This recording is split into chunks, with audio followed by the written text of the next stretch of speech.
Hey everyone, I hope you're doing well. My name is Chris Green. This channel is the home studio producer channel for all of you out there that are looking to record, mix, and master your own music or your own audio from a home studio environment.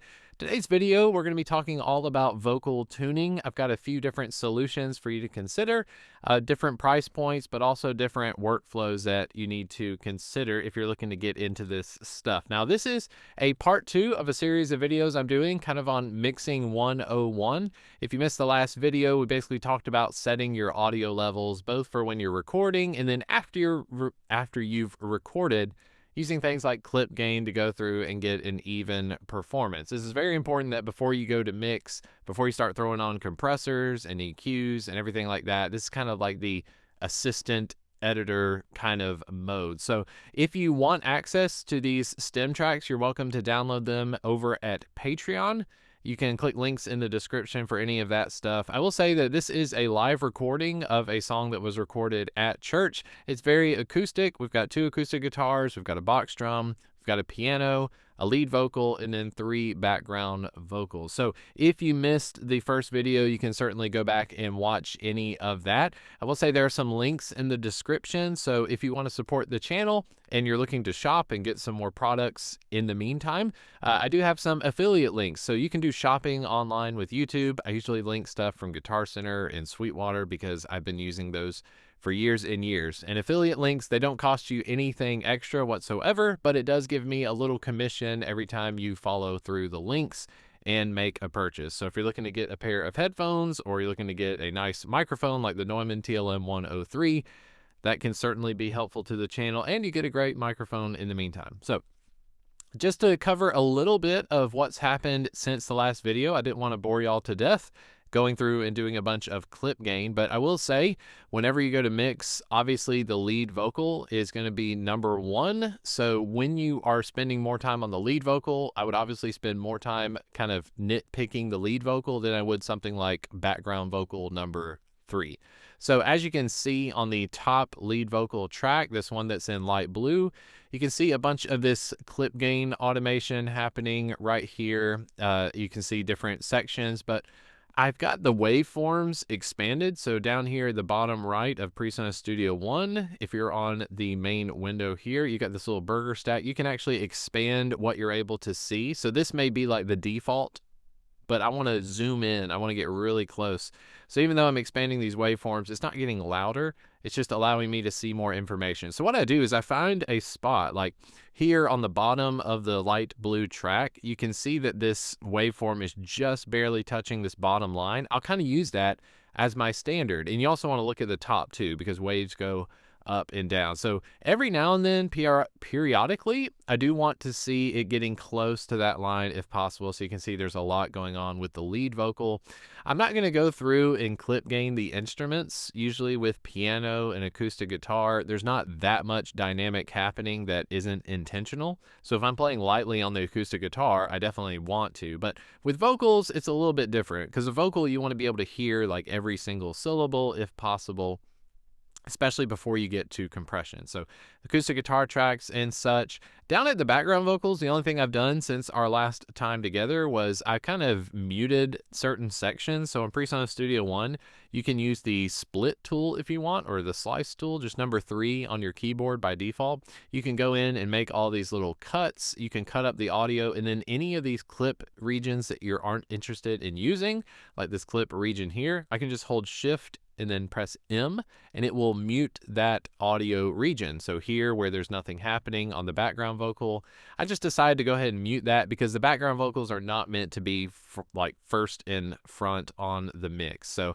I've got the background vocals here on a couple of choruses and a little bit on the bridge. Even that may change in the future, but needless to say, we have a lead vocal, piano, guitars, and background vocals, and that's pretty much where we're at. Now, here's a plugin I'm going to be talking about quite a lot as we're going through our mix, and this one is from iZotope Tonal Balance. So I've seen this being used a lot on other channels as well, but Tonal Balance Control 2, what it essentially does, let me get it on screen here for you to be able to see. Okay.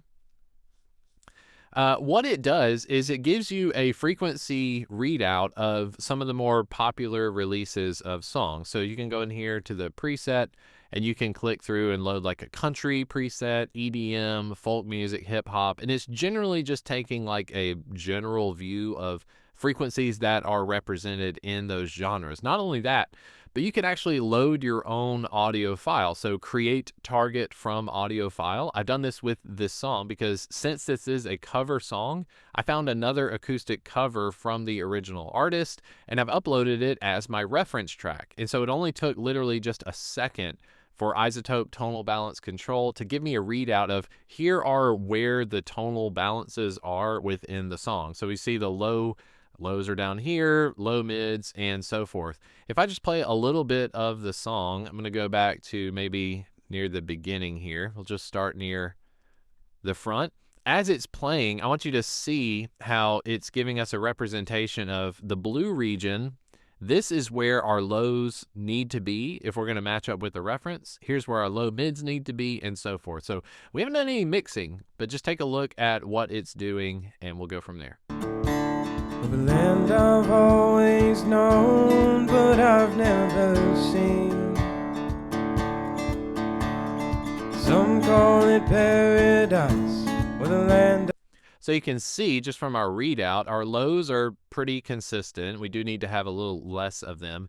Low mids are too high right now. It's a little muddy. And then at the highs, our highs are not bright enough. So we'll need to brighten those up. Now, I'm not doing any mixing necessarily right now. I'm not doing any EQ, but you can notice that with the faders, I have the faders already moved in certain positions. So I've got the lead vocal at -3. I've got the piano track at -6, the box drum at -3, the guitars are at -6, and then background vocals are at -10. So I set the levels of the faders to kind of squish me into the region that tonal balance wants me to be at. It's a great way just to get a quick, rough mix going, even though, like I said, we don't have any EQ or reverb. So let's talk about vocal tuning. That's what you clicked on this video for. I've had a few people talk about I don't talk enough, or I talk too much. So you just let me know in the comments section. But this is meant to be kind of like you follow along with me from beginning to end. So I will explain things a little bit more than usual. All right, so I'm done with clip gain automation. Now we need to talk about tuning. Now the first way that I would say tuning a vocal is with Melodyne.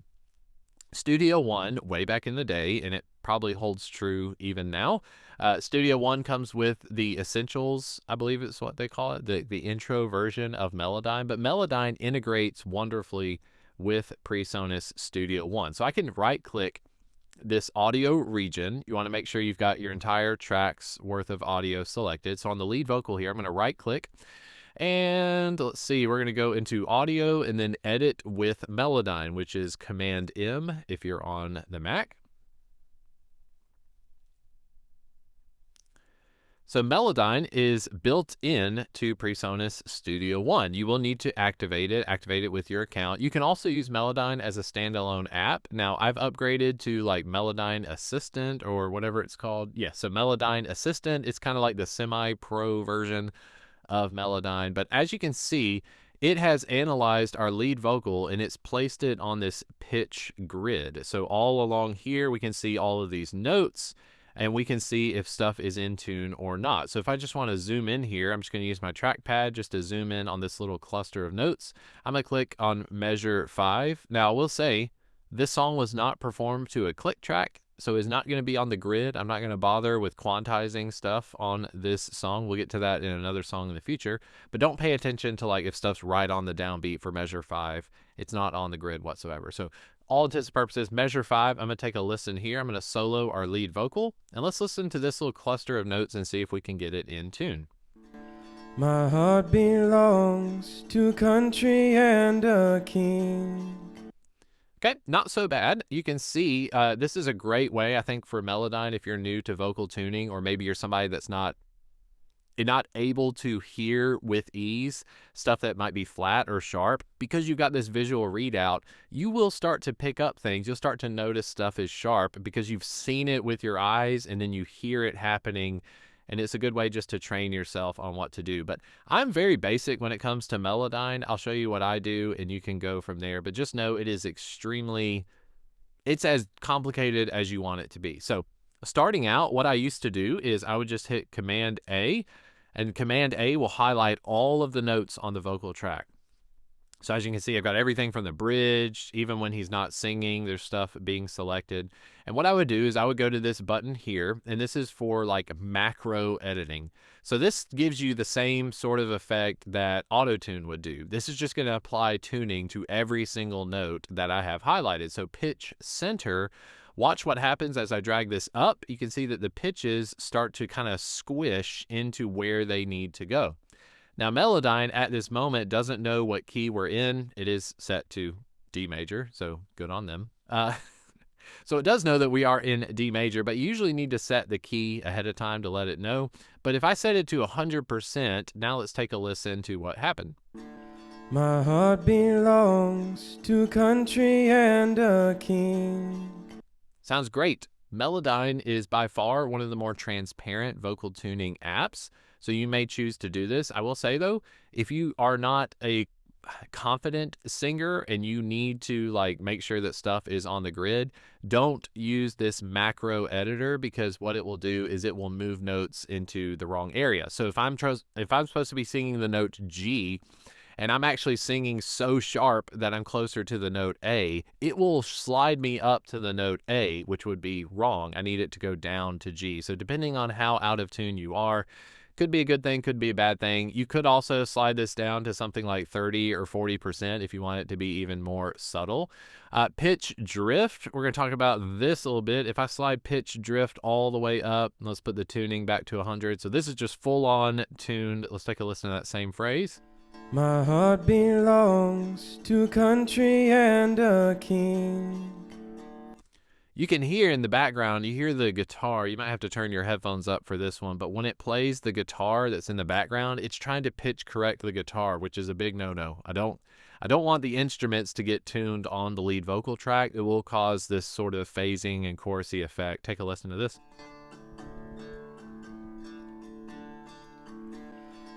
You can hear it's kind of like it's not a good thing. So pitch drift, for all intents and purposes, if you go through and select the lead vocal or just the vocal notes, pitch drift can be useful for removing some of that fluttering that happens, or as your pitch starts to decay or you start to get a little flat near the end of really long held out notes, pitch drift will kind of snap it where it needs to go. So I'm going to undo all of this. I'm going to take it back to 0. If I'm using Melodyne, what I like to do is just go in and be a little nitpicky. So this is just kind of like our clip gain video here. I'm going to go to the pitch tool right here. If you hold down the mouse as you click, you have options. You have the pitch tool, you have the modulation tool, and you have the drift tool. Pitch tool, first and foremost, I want to take these blobs and I want to snap them to where they need to be. And as you can see, as soon as I click on this note, it's kind of playing it as I'm holding the mouse. It can be very annoying. So you just want to make sure that, yeah, you've got some sense about you, because it can get pretty annoying. I have this note here that's sort of near E. I'm going to slide that up for now. And I just want the notes to go about where they're supposed to be. But this gives me by far the most control. I'm not affecting any of that guitar music in the background. I'm just affecting the notes that I'm looking at. So let's take a listen to this. My heart belongs to country and a king. Okay, and on the word king, you can see, as I zoom in here, all of these waves. This is basically some vibrato. This is maybe some nervousness as well. When you're doing a live vocal, you will see more of this fluttering than you would like in a studio sense. Let's go to pitch modulation. And if I click and drag this down, the blob doesn't move, but watch what happens. So we are decreasing that range of how much fluttering is happening. So we listen to the word king. To country and a king. That might be a lot more bearable for sure. You can just flatten it out all the way if you want. Let's listen to that. To country and a king. It did get some weirdness with the guitar though, so I'm going to undo a little bit of that. Let's mess with pitch drift. Take a listen to that. To country and a king. Okay, I still don't like what it's doing with the guitar in the background, but in the context of the mix, if I unsolo the lead vocal, let's listen to that phrase again. My heart belongs to country and a king. Now, the lead vocal does sound relatively quiet. We're going to be adding some compression and EQ later, but as you can see, Melodyne, again, it gets as complicated as you want it to be. I would go through with the lead vocal for sure, and I would just cinch up a lot of these notes. If I'm going to use any of the macro editing, I just want to make sure I don't have any of the guitar stuff highlighted. Now, aside from that, you can also go in and grab these notes if you want to, anything that's in between your vocal tuning, and you can delete the notes. You can just hit the delete key, and then it is gone. If I solo the lead vocal again. King of a land of That's totally up to you. So if you are somebody that wants to go into Studio One and you want to cut the waveforms in between, or you want to use a gate plugin, that's one way of doing it. Melodyne will also allow you to go in and selectively edit those points. So that's a look at Melodyne. There's another one that I want to show you that is more of a traditional plugin, and it's from the company Waves. So Waves is a really good place to get started out. Early on, I was getting tons of Waves plugin. Just about every month, I would pick up a new plugin because back in the day, they would run sales. It was extremely affordable, but also they just seem to have everything. They've got versions of 1176s, and if you don't want to be spending a lot of money on plugins, Waves is a good way to go. Now, they have several plugins. I've only got a few of them loaded at the moment. So one of them is called Waves Tune Real Time. I'm just going to go ahead and select this one for mono. This is much more akin to auto tune, which you would see from UAD. So I do have a universal audio interface here on the desk with me. I do have auto tune, and I will use auto tune whenever I need to. But I found that for the quick of ease, with Waves Tune Real Time, it doesn't bog down my Apollo interface. It doesn't use any DSP whatsoever. And we've actually used this also in a live context as well. But I'm going to go through and just make a very general setting of, I'm going to set the speed and the note transition to 50. I'm going to go down and tell it I'm in a major key, and I'm going to go to D major, and we're going to select the tenor range. So whatever your singer might be, could be in the tenor, baritone, bass, alto, and so forth. I'm going to set it to tenor with a 50 millisecond note transition, 50 millisecond speed. And let's take a listen to these phrases again. So this is with Waves Tune Real Time. My heart belongs to country and a king of a land I've always known, but I've never seen. You can absolutely go crazy with it. You can make the transition and speed extremely fast. It should give you more of a T-Pain effect. My heart belongs to country and a king. So you probably don't want to do that. The conservative section, maybe you could go 40 milliseconds for the speed and then note transition. Again, depending on how much in tune your singers are, you can go with this setting and be just fine. This is a little bit more conservative. My heart belongs to country and a king.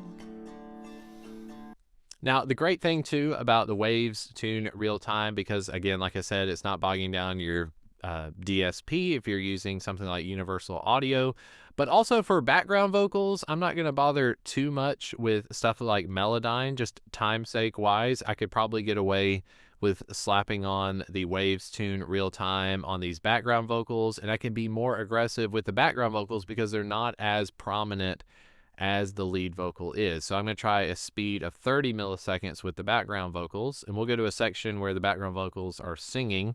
I believe background vocal 1 is going to be more baritone. Let's see. 2, I believe, is the alto, and 3 would be the soprano. We'll do mezzo soprano there. Okay, we'll go to a section where we've got the lead vocal and the other background vocals as well. Let's take a listen to this. I wanna walk with Moses on streets of gold and dance with David before your throne to thank you face to face for the grace you've given. I wanna see my children run to your arms and worship the Savior who wears my scars.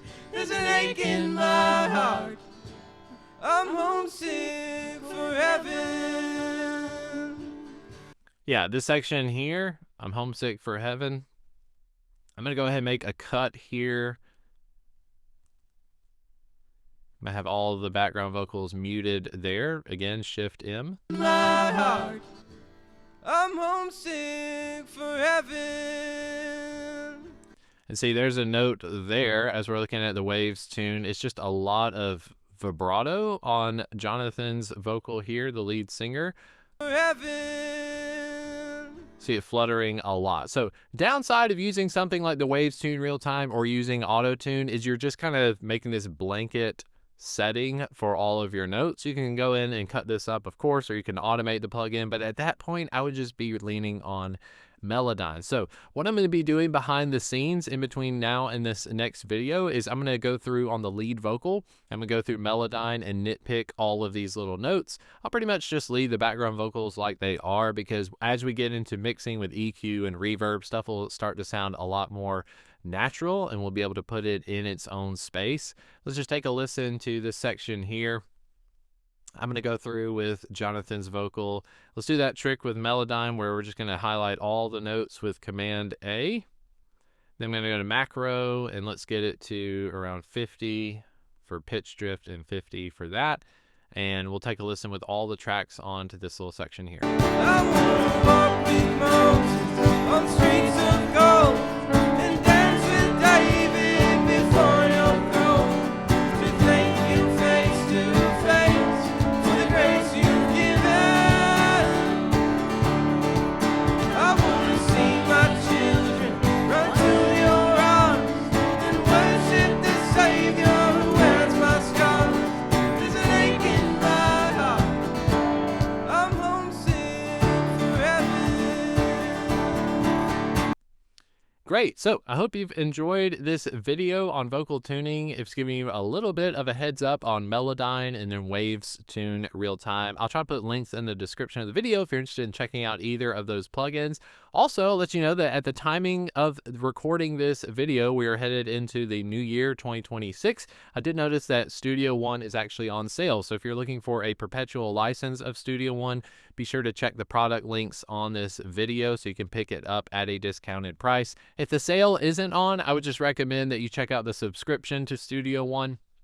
You can go on a month-to-month basis for now and wait for it to go on sale in the future. My name is Chris Green. If you enjoyed the video, hit like and subscribe, and I'll see you in the next video when we get into some more mixing.